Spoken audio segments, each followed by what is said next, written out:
Preface to How the Other Half Thinks, Adventures in Mathematical Reasoning. Occasionally, in some difficult musical compositions, there are beautiful but easy parts so simple a beginner could play them. So it is with mathematics as well. There are some discoveries in advanced mathematics that do not depend on specialized knowledge, not even on algebra, geometry, or trigonometry.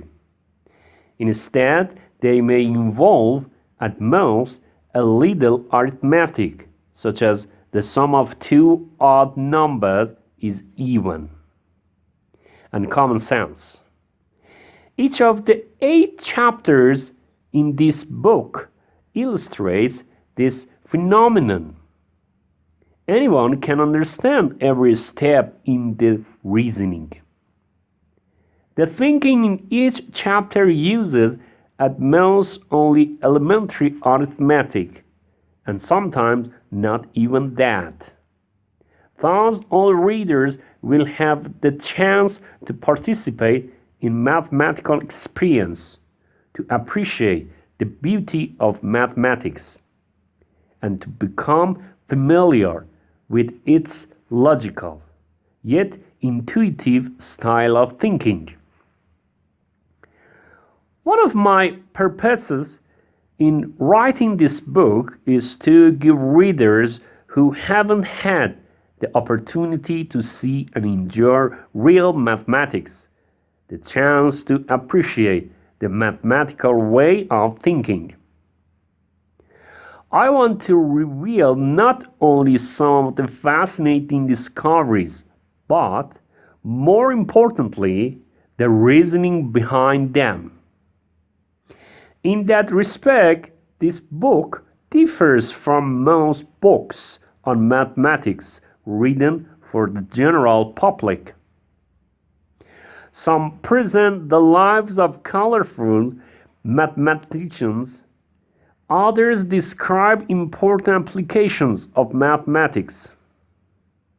Yet others go into mathematical procedures but assume that the reader is adept in using algebra. I hope this book will help bridge that notorious gap that separates the two cultures, the humanities and the sciences, or should I say, the right brain intuitive and the left brain analytical numerical. As the chapters will illustrate, mathematics is not restricted to the analytical and numerical. Intuition plays a significant role. The alleged gap can be narrowed or completely overcome by anyone, in part because each of us is far from using the full capacity of either side of the brain.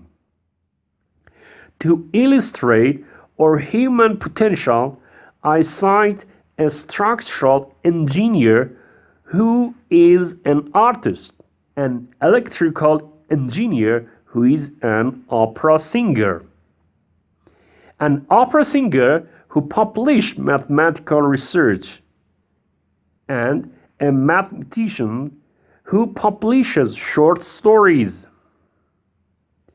Other scientists have written books to explain their fields to non-scientists, but have necessarily had to omit the mathematics, although it provides the foundation of their theories.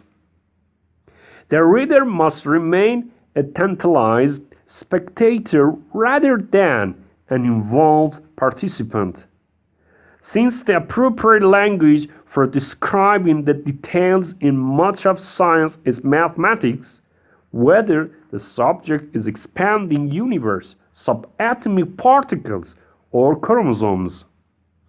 Though the broad outline of a scientific theory can be sketched intuitively, When a part of the physical universe is finally understood, its description often looks like a page in a mathematics text. Still, the non-mathematical reader can go far in understanding mathematical reasoning. This book presents the details that illustrate the mathematical style of thinking, which involves sustained step-by-step analysis, experiments, and insights. You will turn these pages much more slowly than when reading a novel or a newspaper. It may help to have a pencil and paper ready to check claims and carry out experiments. As I wrote, I kept in mind two types of readers: those who enjoyed mathematics until they were turned off by an unpleasant episode, usually around 5th grade, and mathematics aficionados who will find much that is new throughout the book. This book also serves readers who simply want to sharpen their analytical skills. Many careers, such as law and medicine, require extended, precise analysis. Each chapter offers practice in following a sustained and closely argued line of thought. That mathematics can develop this skill is shown by these two testimonials.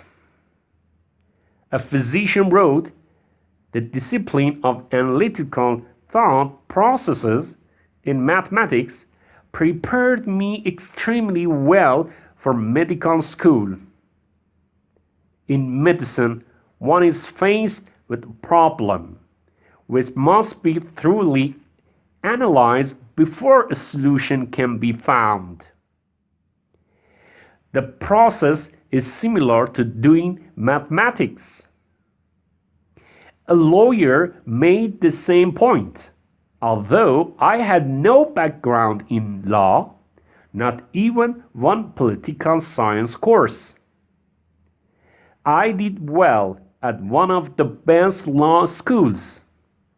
I attribute much of my success thereto having learned, through the study of mathematics, and in particular theorems, how to analyze complicated principles. Lawyers who have studied mathematics can master the legal principles in a way that most others cannot. I hope you will share my delight in watching how simple, even naive, questions lead to remarkable solutions and purely theoretical discoveries find unanticipated applications.